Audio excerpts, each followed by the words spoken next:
Hello दोस्तों, स्वागत है आप सभी का द एडवांस क्लासेस के यूट्यूब चैनल पर।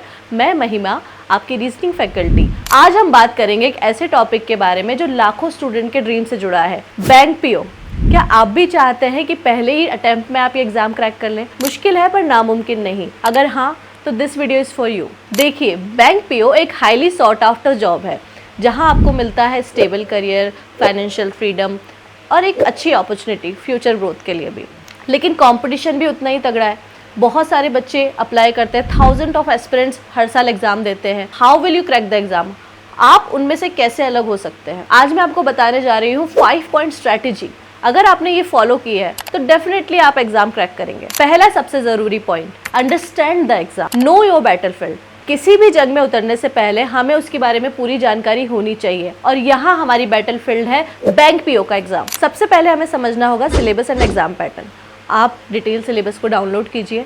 हर एग्ज़ाम का जो फेज़ है, जैसे प्रीलिम्स, मेंस, इंटरव्यू, सबके बारे में डिटेल में हम जानकारी लेंगे। हर स्टेज के पैटर्न, सब्जेक्ट, मार्किंग स्कीम को समझेंगे और उसके अकॉर्डिंग अपनी स्ट्रैटेजी बनाएंगे। दूसरी सबसे ज़रूरी बात, प्रीवियस ईयर क्वेश्चन का एनालाइज करना। अब बैंक एग्ज़ाम में आपको मेमोरी बेस्ड पेपर मिलते हैं, तो हमें उनको समझना है, जिससे हमें पता लगेगा टाइप, डिफ़िकल्टी लेवल और इम्पॉर्टेंट टॉपिक्स। जैसे रीजनिंग में आपको पजल का बहुत अच्छा वेटेज मिलता है, क्वांट में आपको डीआई का बहुत अच्छा लेवल मिल जाता है। उसी तरह से आपको क्लैरिटी मिल जाएगी कि कहाँ पे हमें मेहनत करनी है। दूसरा ज़रूरी पॉइंट है, build a strong foundation, strong base, strong performance. रट्टा मारने से कुछ नहीं होगा मेरे दोस्त।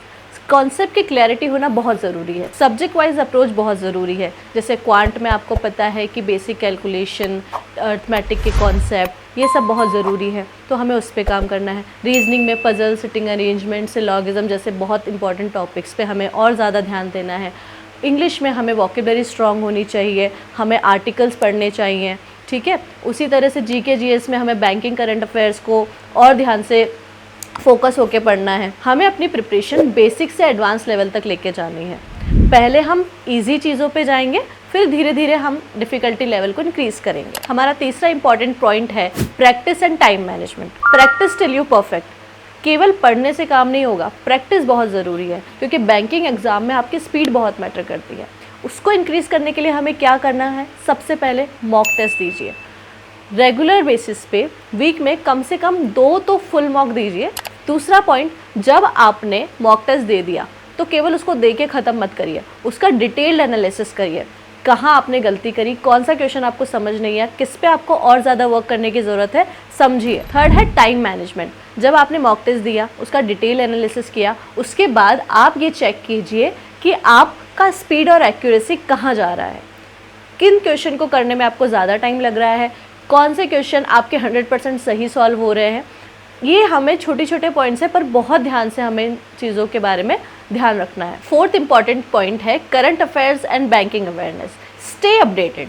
बैंकिंग एग्जाम में करंट अफेयर्स का बहुत रोल है, लेकिन इसमें करंट अफेयर्स बैंकिंग अवेयरनेस के साथ इंक्लूड होता है। डेली न्यूज़पेपर पढ़ो, specially the Hindu, the Indian express, इनके आर्टिकल्स आप पढ़ सकते हैं। इससे आपकी इंग्लिश भी इम्प्रूव होगी, और उसके अलावा आप प्रिपेयर होंगे अपने डिस्क्रिप्टिव पार्ट के लिए। कोई भी गुड क्वालिटी मंथली कंपाइलेशन आप फॉलो कर सकते हो। लास्ट 6 मंथ्स के करंट अफेयर से आप अपडेटेड रहने ही चाहिए। बैंकिंग स्पेसिफिक न्यूज़ पे आपका ज़्यादा फोकस होना चाहिए, जैसे आरबीआई रूल्स, बैंकिंग की टर्म्स, ऐसे ही इकोनॉमिक सेक्शन जो होता है हमारा। Fifth point, consistency and motivation. यहीं पे हम मात खा जाते हैं। सबसे ज़्यादा ज़रूरी यही चीज़ है। किसी भी एग्ज़ाम की तैयारी शुरू करना बहुत आसान है, पर उसमें कंसिस्टेंट रहना बहुत मुश्किल है। कंसिस्टेंसी रखो। डेली 2 से 3 घंटे पढ़ना ही पढ़ना है, चाहे कुछ भी हो जाए। टाइम देना है, जैसे खाना खाना ज़रूरी है वैसे पढ़ना ज़रूरी है। दूसरा, रिवाइज़ करो।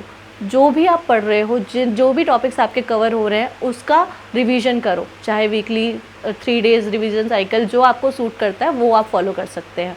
और मोटिवेटेड रहो। आप याद रखो कि आपने शुरू क्यों किया था इस एग्ज़ाम को प्रिपेयर करना। प्रिपरेशन जर्नी में अप्स एंड डाउन्स आते ही हैं, नॉर्मल है, सबके साथ होता है, आपके साथ भी होगा। लेकिन हमें डीमोटिवेटेड नहीं होना है उसकी वजह से। हमें वापस से स्ट्रॉन्ग होकर निकलना है। अपनी स्लीप साइकिल को सही कीजिए, सही खाना खाइए। कुछ भी परेशानी हो तो अपने पेरेंट्स से बात कीजिए, टीचर से बात कीजिए, लेकिन अपसेट मत होइए। जो चीज़ आप फील कर रहे हैं वो बाकी स्टूडेंट्स भी फील कर रहे हैं। आपको याद करना है उस मोमेंट को जब आप एग्ज़ाम क्रैक कर लेंगे। ये चीज़ सोचिए कि आपने एग्ज़ाम क्रैक कर लिया है, आपके पेरेंट्स को आप बता रहे हैं कि रिज़ल्ट आ गया है, मम्मी पास हो गया हूँ या पास हो गई हूँ, और उनकी आंखों में नमी है, आपकी आंखों में नमी है। याद कीजिए उस पल को जब भी आप डिमोटिवेटेड फील करें। तो हारना नहीं है, करते रहना है अपना काम पूरी ईमानदारी से। तो दोस्तों, ये थी मेरी 5 पॉइंट स्ट्रैटेजी।